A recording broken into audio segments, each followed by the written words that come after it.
On everyone, welcome to GT Radio. Today we want to go in on the topic of fat loss strategies. So we want to cover some topics that can help you guys have or get the most out of your fat loss. So how to optimize your progress. Now, do you want to take this in regards to like gender specific, or what route do you want to go with talking about this topic? Yeah, I mean, I think we could briefly touch on female fat loss versus male, that kind of thing. I think we can talk a little bit on it. I don't think we should go into depth on it. That would be its own topic in itself. All right. Yeah, all right. So when it comes to fat loss, the number one thing that people tend to always just think, oh, calories in versus calories out. But it's a little bit more complicated than that, because there's a lot of other processes that go into it. Because the biggest mistake that we see people make are when someone decides, hey, I want to lose some body fat. What do they aim for? The lowest amount of food intake possible and the highest amount of energy output possible. And then these people who tend to follow this type of dieting, they don't last long at all. And the reason for that is because they're not dieting properly. And if you're somebody who you're starting off on a 1,000 to 1,200 calorie type of diet, that's not the way to go about it. Yeah. You should never ever start a diet off that low of calories, because as you progress within your fat loss, you need calories to pull from. And then on the flip side of that, training or cardio, doing too much is not optimal. In fact, you're just being very counterproductive because you're barely eating, and then you have this huge amount of energy output, and people will get frustrated, they'll give up because they're like, I'm working my ass off, but nothing is happening. Yeah. And they just don't understand why. And usually it's, they think, oh, well, my metabolism is slow or this or that. And sometimes that's not always the case. Especially when you want to talk about females. Females do not work that way. What we found with learning the hard way for myself is that the harder we push me, like the lower in calories we got for me, the more energy output or the higher my training volume was, nothing happened. In fact, my body would just push back, and it was just like this constant battle.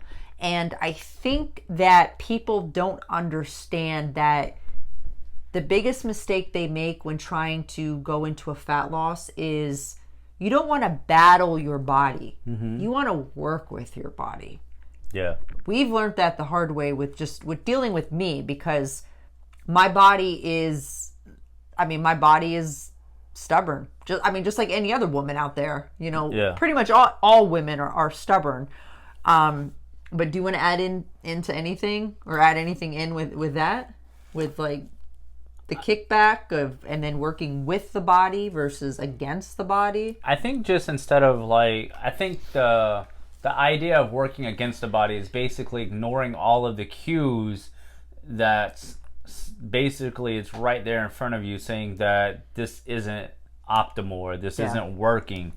Whereas kind of working with the body is kind of understanding what's kind of happening, looking at weight trends, those types of things, especially for a woman, looking at the cycle, your monthly cycle, and making sure that you're paying attention and understanding the hormonal fluctuations that really kind of tie in to what's going on in your cycle and how do they impact body composition, right? So absolutely, that's a big one, I think.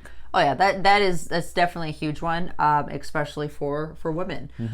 Now, obviously, the way I diet is very different from how you diet, and it should always be different. Women should never, ever, ever be dieted like men. I have a lot of female clients. I actually have some male clients too, and the way I diet both of them are two totally different ways. Because what I understand for females is that I cannot run them into the ground because all their body's going to do is fight me back. Yeah. With my males, now I could push them a little bit more harder and they'll respond. But my females, I cannot, just because there is a lot of, monthly hormone fluctuations going on. You have to understand what is going on and what's optimal to do within the different phases of the menstrual cycle. So what should you do in the follicular phase when you are more insulin sensitive? What should you do in the luteal phase when you are insulin resistant, or around ovulation? There's different strategies that need to be followed for these women. Something that I like to do for my ladies specifically is when they're in the follicular phase, I'll just do a recomposition between the carbs and the fats. Okay. So we'll keep calories the same if those calories are actually working for them. And I will decrease fat and basically pull the calories from the fat, put them into the carbohydrate. Okay. Now within the luteal phase, I'll do the opposite. I'll pull from carbs and I'll put it into fat. Basically, you're using the energy substrate that the body is more efficiently using at that time based off of hormonal fluctuations at the time of the monthly cycle. Exactly. Okay. Because I'm basing it all upon insulin sensitivity. What is more optimal during these times? And what I've also found too with my females is when they have higher fats within the luteal phase, it actually helps prevent any type of negative PMS symptoms. Okay. Now, of course, if I have a female where there's hormone imbalances, now that's a different story, and that should be treated completely different. But I'm thinking in regards to just your normal balanced hormone type of female. So and I think this is a great point, because I think this might be a question for a lot of the listeners. What do you do in that situation that you have a female that's on birth control that does not get a cycle? Well, it depends on what kind of birth control, though. But if it's a hormonal birth control, if it's a hormonal birth control. So basically, I mean, for these type of women, I don't really know what phase of the menstrual they're in, because really there aren't phases, because they're physically taking a hormone that is stopping hormone fluctuations whatsoever. So I will just diet them normal. I'll just kind of get a feel for how they are. So still paying attention to trends in terms of what's going on. Yeah. Okay. Yeah. So I will start off, I start all my people off on maintenance, because, it's giving me room to cut them down. Absolutely. And a lot of times people, when I start them off at maintenance, they end up losing weight anyway, because they're just under eating from the start. But for my females who are on a hormonal birth control and there is no menstrual cycle, I'll see what happens, with starting them off at maintenance, see how their body responds. And then from there, I'll just start manipulating according to the feedback that I'm getting from them. I have some females, they're on birth control right now. They're not getting a cycle. But what I've noticed with some of them is sometimes having them on higher fats work a little bit better than higher carbs, or I'll switch it around. So it's kind of like I'm dieting them around a cycle, but it's more so me paying attention to the body cues and going off of that instead of having a set plan. Because for your normal cycling female, obviously it's a lot easier to deal with in regards to what's going on. But for females who are on hormonal birth control and they don't really have a cycle, if they're on depot per se, it's really just going off of their body cues and paying attention to the little details. Sure. And that's really how I determine that, because there's there's no like physiological cue like, hey, I'm about to start my cycle. Yeah, if they're Because not there is symptom no cycle. specific. Sure. Exactly. Okay, that makes sense. Yeah, so that's how I do that with my ladies. Now I don't want to turn this into like a women's hour. Sure. Yeah. I'm asking these questions because I'd like for listeners to kind of hear how you're doing this, because, well, let's face it, most of the population, in terms of people that are at least in the coaching industry or people that are actually seeking out a coach, are women. You know, they're men too. They're definitely men too, but we can't, deny the fact that a lot of those, the demographic of who we're going to speak upon is going to be that population. Of course, yeah. So I wanted to make sure that we were thorough with that.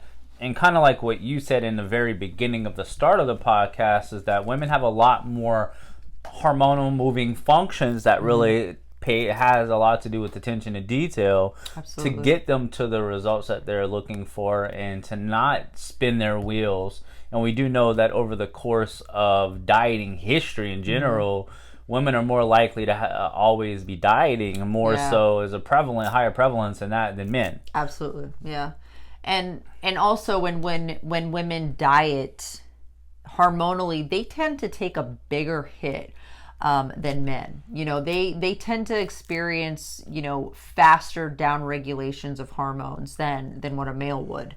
Now, I mean, of course, not saying males, they don't down regulate, the minute they go on a fat loss, because I mean, you guys do, but you guys are driven by more so testosterone than what we are. Yes. We're driven by estrogen. That's our main thing. And to kind of touch on that too, you're also, as far as from a body composition standpoint, you're more thyroid dependent than men, whereas men are dependent on testosterone as one of the sex hormones that has a lot to do with body composition as well. Yeah. I mean, again, we have thyroid and all those same functions.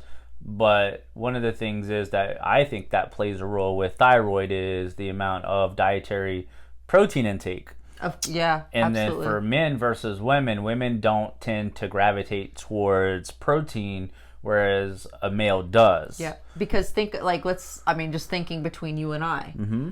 You like that, like the protein and the fat juicy ass hamburger where like the beef's like dense. Steak, that kind of thing.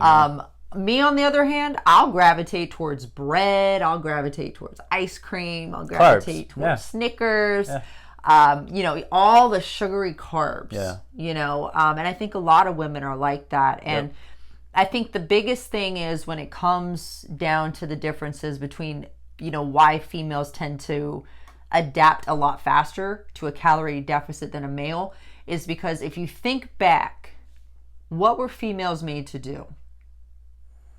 I mean, made to reproduce. Exactly. So we were made to reproduce. We were made to survive. And, back in the day during times of famine, females actually were the ones who were surviving. Mm-hmm. Males weren't.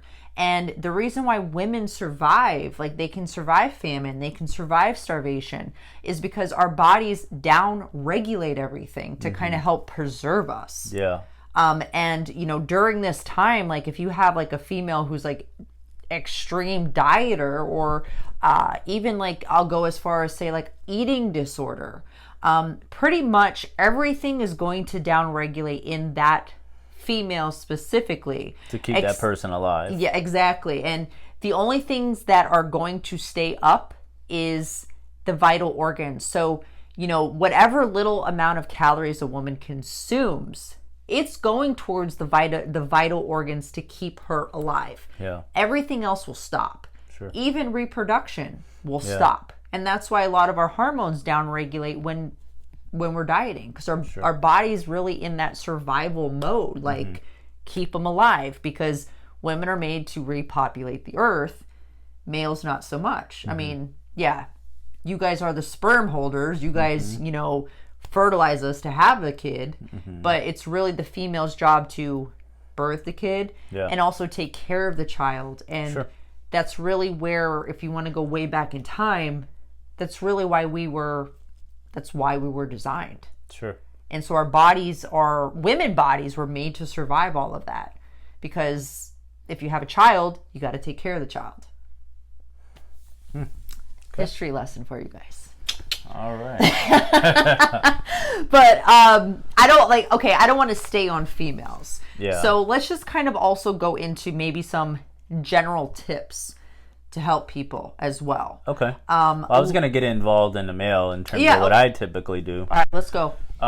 So like for a lot of my male clients, what I'll do for male clients, essentially I'll do very similar in the beginning, how Tarryn kind of touched on putting someone at maintenance. So usually I'll have a male in maintenance anywhere between 2 to about 4 weeks before we go into making any kind of adjustments. And that's in order for me to kind of collect the data to see what their trends are. And as I make that calculated maintenance, I'm able to kind of see what those trends are to kind of have a better accuracy of what's kind of taken place. Are we going to get any pushback metabolically? Or are we losing a ton of weight with the calculated, what we've already kind of calculated in terms of what their maintenance is? And that helps me to make that adjustments, knowing after that 2 to 4 weeks of being in that maintenance, where do we go from here to kind of start a specific diet phase that's going to fit the goal of that client. So that's what I'll typically do. And I agree, you're right. Males don't tend to have a whole lot of moving parts hormonally. Mm-hmm. We do, as testosterone is a big one that does take a dive the longer you're in actual calorie deficit. Can I chime in and ask you something real quick? So when testosterone for a male takes a dive, does it affect males like it would a female, like when her hormones downregulate? In terms of making progress? Not always, no. It'll affect more so our energy, how we feel, maybe some achy joints, pains, things like that, libido, so that kind of tends to dive, but more so metabolically for body composition is still going to be in a good place because it's still thyroid functions. Go. Sorry, I got questions. So when a male's testosterone does take a dive, there's no correlation between that and thyroid then, right?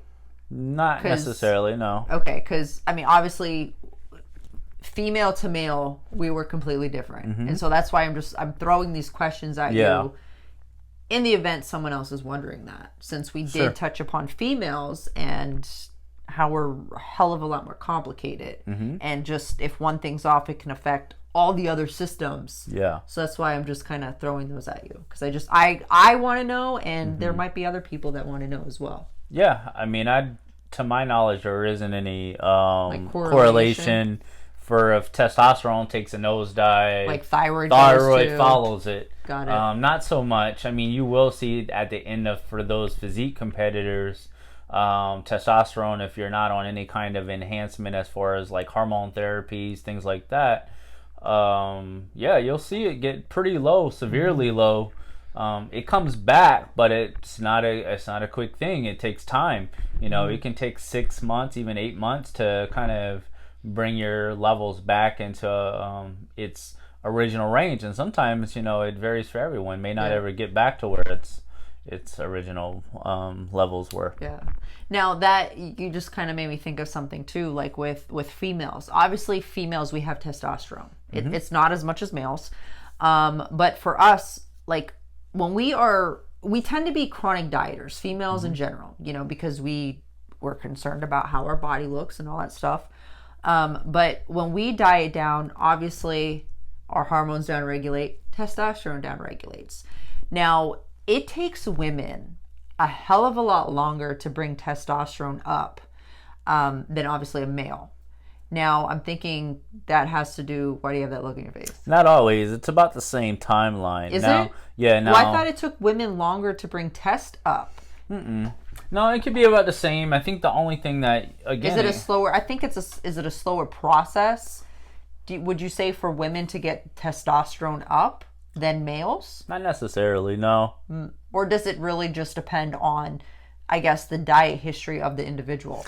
Definitely depends on the diet history of the individual. If it is taking a little longer than a male, it's not necessarily because the gender specifics, but it could be the fact that males are more likely to increase calories more aggressively, whereas a woman is going to be more conservative with increasing calories because, like you said, you're caring about not losing everything you've worked for as far as your physique. Right. So for a woman, they're a little bit more cautious in hopes that they can keep as much body fat level under control while increasing calories, whereas a male probably have no problem putting on 15 pounds of body fat in a relatively short period of time. Yeah, because I mean, women, obviously body fat gains affect women a lot differently mentally than what it does males. Yep. You know, now as far as males go, though, do you have to refeed males as often as you do females? Not as often as a female. A female, because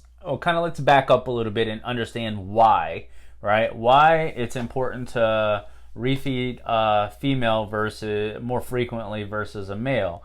Because what we've talked about just a minute ago is how women are a little bit more thyroid dependent for body composition, whereas a male not so much. For a female to kind of get some improvements for thyroid function, having that acute response with giving them refeed days, specifically back to back for at least a 48-hour refeed, so 2 back to back for as much as maybe even a 4-day refeed, depending on the person and how they're responding. Some women don't respond off of just 2 back to back refeeds, so some may require longer, and that's a trial and error thing based off of when the longer you work with them, you tend to find out how that person's body responds. So it acutely increases those levels of thyroid function to get a better response to keep the thyroid from kind of fizzing out, if you will. Whereas a male, because we're not thyroid dependent so much, and we tend to have a lot more muscle tissue than a woman, it's not always a requirement. When we're doing more refeeds for a male, it's more so for trying to mental could be hunger, and that's kind of both genders, but more so to ensure we're preserving as much lean muscle mass as possible as well. Yeah, is a bigger issue. Because I don't, and correct me if I'm wrong here, but women don't tend to lose muscle mass as fast as males, only because you guys, you need testosterone to hold on to muscle mass. Yep. Because you're testosterone dominant. We're not. We're estrogen dominant. I mean, in regards to, not like imbalance wise, but that is our main sex hormone. Exactly. And obviously when we diet, I don't really think estrogen is as negatively impacted as all of our other hormones. Yeah, like progesterone is the biggest one that takes a hit. Exactly. That is the biggest. But now on the flip side of things, once you're done dieting, for a female anyway, estrogen's quick to come up. And that's really what causes a female to go estrogen dominant. And that's really what causes, issues in regards to like weight gain, or even like having those negative PMS symptoms come back. Because, progesterone it takes a little while for that to come back up. But if estrogen's so high, it's always going to suppress that progesterone. And so you're going to run into issues with that. And not to mention having that estrogen dominance, that can impact our thyroid as well, because every hormone, every function, it affects one another. Like, it's not just like a one thing, like, oh, well, just my estrogen's higher. If your estrogen's higher, it's affecting something else. It affects gut health. It can affect thyroid. And people don't understand that, like, shit rolls downhill, basically. Everything's impacted, not just one system. So it's kind of like that, like a puzzle piece, or you're putting a puzzle together. If you're missing a couple pieces, that puzzle is not going to be completed. Yeah, there's definitely some overlap with a lot of those different functions. So that's why it's important that when you're working with someone, or even if you're not working with a coach and you're kind of working on reducing body fat, to kind of know what you're doing, or at least know what to look for, to make sure that you're a little educated. You're a little more educated in that type of thing. Exactly. Let's see. I feel like we just turned this into like a male to female thing. It wasn't supposed to be that way, but Well, I know it went that way. it had to happen that way because we were talking about strategies with fat loss or how Correct. dieting strategies, right? Yeah. And although it was very segregated in terms of how we put it, we wanted to put it that way because we do want it to be known that there's definitely a lot of other physiological changes for a woman versus a male. So it's important from a dieting strategy that those things aren't overlooked. Absolutely. I mean, also too, like for females, and we kind of want to wrap this up here shortly, is the fact of cortisol. For females specifically, I mean, we tend to be more of like the overthinkers, more analytical, the higher stressors. Like you just say the word fat loss and like cortisol goes up a couple levels. Sure. That definitely can impact, female fat loss for sure. And, it's really just knowing when to call the shots.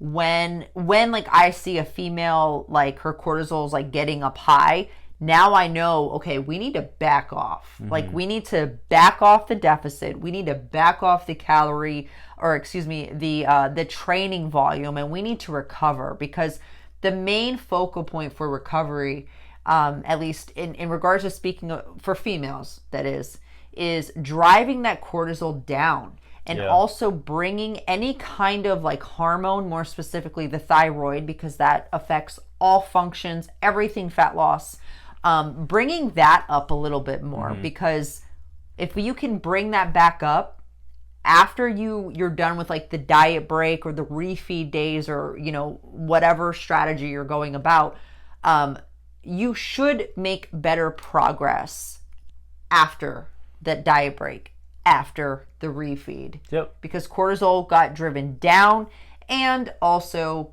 insulin should come down too if cortisol has gone down as well, because those two play off each other tremendously. Yeah.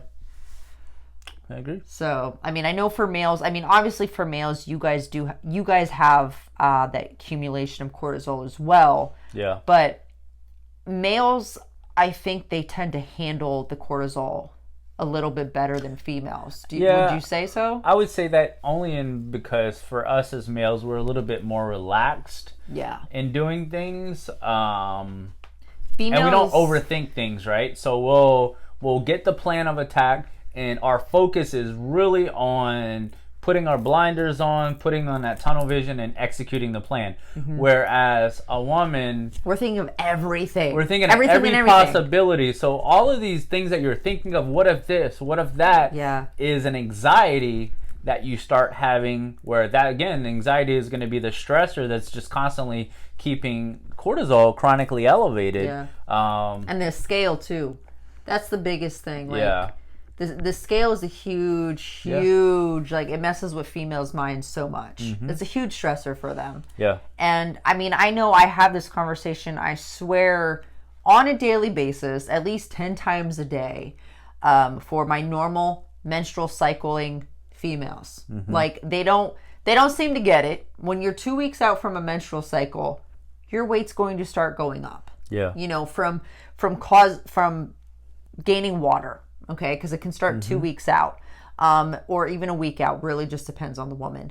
And then even around ovulation, so mid-follicular phase, like end follicular phase, when you ovulate, you're going to see weight go up a little bit, because you will hold on to water. There's some water retention there, some accumulation of water weight. Exactly. And females don't think like that. They just think, they get on the scales up, it's instant body fat, nothing's happening, I'm just damn it all to hell type of thing. That's how they work, or that's how women think. But I always encourage my females, let's take a step back, think analytically here, let's look at the timeline, what is going on.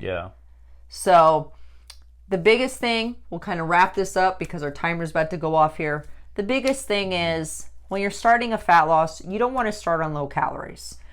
If you're a female, try to keep stress under control. Think analytical. Males, you guys tend to have it better than us. in terms of progress. Sure. But that's the biggest takeaway from this, and that women should never be dieted like men. Period. Point blank. But that's it. If you guys have any questions, concerns, let us know down below. Until next time, guys, have a good one. Peace.